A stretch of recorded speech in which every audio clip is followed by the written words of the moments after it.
नाज़रीन व सामीन, पंजाब के शहर गुजरावाला में एक हकीम साहब हुआ करते थे जिनका मतब एक पुरानी सी इमारत में होता था।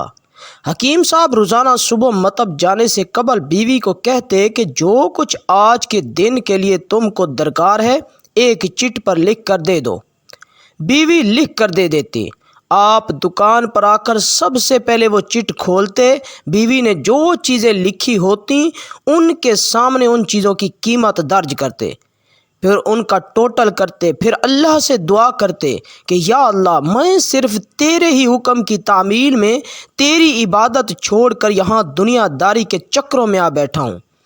जूँ ही तू मेरी आज की मतलूबा रकम का बंदोबस्त कर देगा मैं उसी वक़्त यहाँ से उठ जाऊँगा।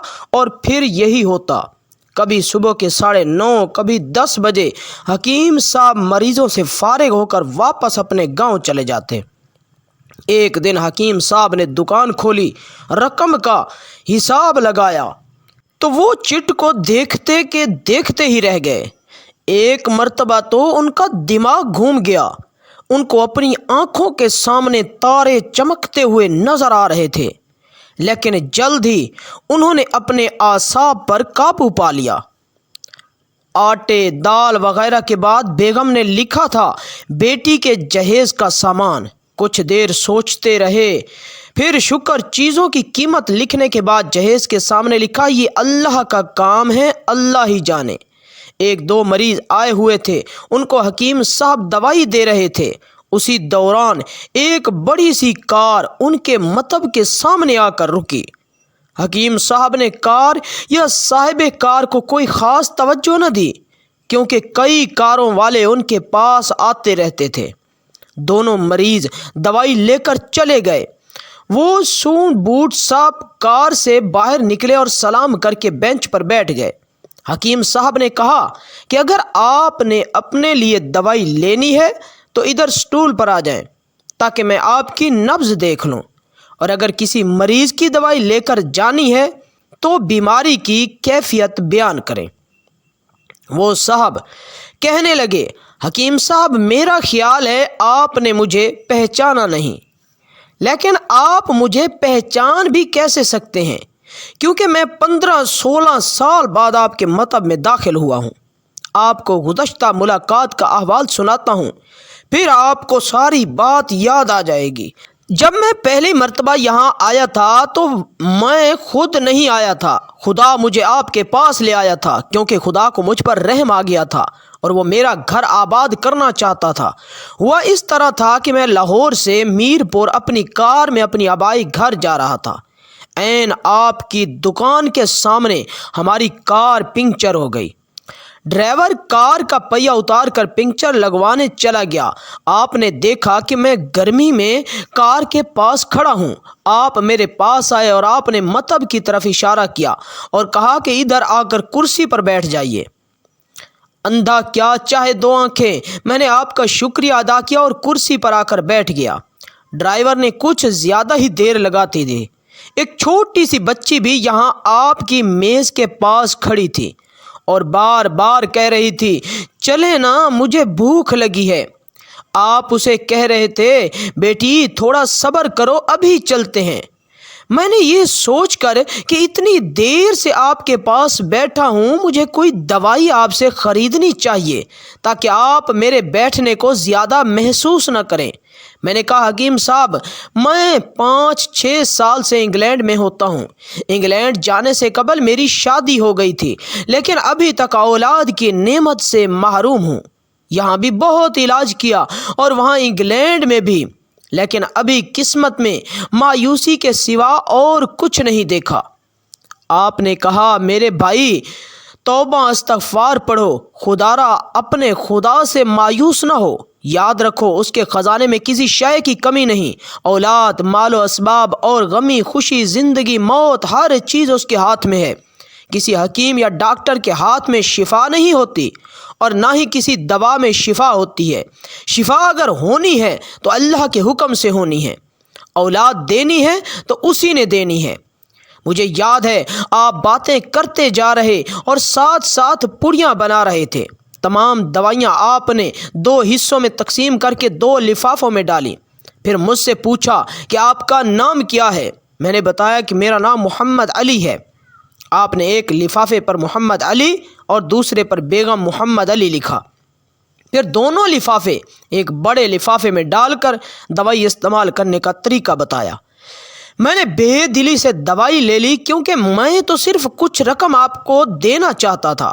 لیکن جب دوائی لینے کے بعد میں نے پوچھا کتنے پیسے، آپ نے کہا بس ٹھیک ہے۔ میں نے زیادہ زور ڈالا تو آپ نے کہا کہ آج کا کھاتا بند ہو گیا ہے۔ میں نے کہا مجھے آپ کی بات سمجھ نہیں آئی۔ اسی دوران وہاں ایک اور آدمی آ چکا تھا۔ اس نے مجھے بتایا کہ کھاتا بند ہونے کا مطلب یہ ہے کہ آج کے گھریلو اخراجات کے لیے جتنی رقم حکیم صاحب نے اللہ سے مانگی تھی وہ اللہ نے دے دی ہے، مزید رقم وہ نہیں لے سکتے۔ میں کچھ حیران ہوا اور کچھ دل میں شرمندہ ہوا کہ میرے کتنے گھٹیا خیالات تھے اور یہ سادہ سا حکیم کتنا عظیم انسان ہے۔ میں نے جب گھر جا کر بیوی کو دوائیاں دکھائیں اور ساری بات بتائی تو بے اختیار اس کے منہ سے نکلا، وہ انسان نہیں کوئی فرشتہ ہے، اور اس کی دی ہوئی ادویات ہمارے من کی مراد پوری کرنے کا باعث بنیں گی۔ حکیم صاحب آج میرے گھر میں 3 پھول اپنی بہار دکھا رہے ہیں۔ ہم میاں بیوی ہر وقت آپ کے لیے دعائیں کرتے رہتے ہیں۔ جب بھی پاکستان چھٹی آیا کار ادھر رکی لیکن دکان کو بند پایا۔ میں کل دوپہر بھی آیا تھا، آپ کا مطب بند تھا۔ ایک آدمی پاس ہی کھڑا ہوا تھا، اس نے کہا کہ اگر آپ کو حکیم صاحب سے ملنا ہے تو صبح 9 بجے لازماً پہنچ جائیے، ورنہ ان کے ملنے کی کوئی گارنٹی نہیں۔ اس لیے آج میں سویرے سویرے آپ کے پاس آ گیا ہوں۔ محمد علی نے کہا کہ جب 15 سال قبل میں نے یہاں آپ کے مطب میں آپ کی چھوٹی سی بیٹی دیکھی تھی تو میں نے بتایا تھا کہ اس کو دیکھ کر مجھے اپنی بھانجی یاد آ رہی ہے۔ حکیم صاحب ہمارا سارا خاندان انگلینڈ سیٹل ہو چکا ہے، صرف ہماری ایک بیوہ بہن اپنی بیٹی کے ساتھ پاکستان میں رہتی ہے۔ ہماری بھانجی کی شادی اس ماہ کی 21 تاریخ کو ہونا تھی۔ اس بھانجی کی شادی کا سارا خرچ میں نے اپنے ذمے لیا تھا۔ 10 دن قبل اسی کار میں اسے میں نے لاہور اپنے رشتہ داروں کے پاس بھیجا کہ شادی کے لیے اپنی مرضی کی جو چیز چاہیے خرید لے۔ اسے لاہور جاتے ہی بخار ہو گیا، لیکن اس نے کسی کو نہ بتایا۔ بخار کی گولیاں ڈسپرین وغیرہ کھاتی اور بازاروں میں پھرتی رہی۔ بازار میں پھرتے پھرتے اچانک بے ہوش ہو کر گری۔ وہاں سے اسے ہسپتال لے گئے۔ وہاں جا کر معلوم ہوا اس کو 106 ڈگری بخار ہے اور یہ گردن توڑ بخار ہے۔ وہ بے ہوشی کے عالم میں اس جہان فانی سے کوچ کر گئی۔ اس کے فوت ہوتے ہی نہ جانے کیوں مجھے اور میری بیوی کو آپ کی بیٹی کا خیال آیا۔ ہم میاں بیوی نے اور ہماری تمام فیملی نے فیصلہ کیا ہے کہ ہم اپنی بھانجی کا تمام جہیز کا سامان آپ کے ہاں پہنچا دیں گے۔ شادی جلد ہو تو اس کا بندوبست خود کریں گے، اور اگر ابھی کچھ دیر ہے تو تمام اخراجات کے لیے رقم آپ کو نقد پہنچا دیں گے۔ آپ نے نہ نہیں کرنی، آپ اپنا گھر دکھا دیں تاکہ سامان کا ٹرک وہاں پہنچایا جا سکے۔ حکیم صاحب حیران و پریشان یوں گویا ہوئے۔ محمد علی صاحب آپ جو کچھ کہہ رہے ہیں مجھے سمجھ نہیں آ رہا، میرا اتنا دماغ نہیں ہے۔ میں نے تو آج صبح جب بیوی کے ہاتھ کی لکھی ہوئی چٹ یہاں آ کر کھول کر دیکھی تو مرچ مثالے کے بعد جب میں نے یہ الفاظ پڑھے بیٹی کے جہیز کا سامان، تو آپ کو معلوم ہے میں نے کیا لکھا؟ آپ خود یہ چٹ ذرا دیکھیے۔ محمد علی صاحب نے یہ دیکھ کر حیران رہ گئے۔ بیٹی کے جہیز کے سامنے لکھا ہوا تھا، یہ کام اللہ کا ہے، اللہ جانے۔ محمد علی صاحب یقین کریں آج تک کبھی ایسا نہیں ہوا تھا کہ بیوی نے چٹ پر چیز لکھی ہو اور مولا نے اس کا اسی دن بندوبست نہ کر دیا ہو۔ واہ مولا واہ، تو عظیم ہے، تو کریم ہے۔ آپ کی بھانجی کی وفات کا صدمہ ہے، لیکن اس کی قدرت پر حیران ہوں کہ وہ کس طرح اپنے معجزے دکھاتا ہے۔ حکیم صاحب نے کہا جب سے ہوش سنبھالا ایک ہی سبق پڑھا کہ صبح ورد کرنا ہے رازق رازق، تو ہی رازق، اور شام کو شکر شکر مولا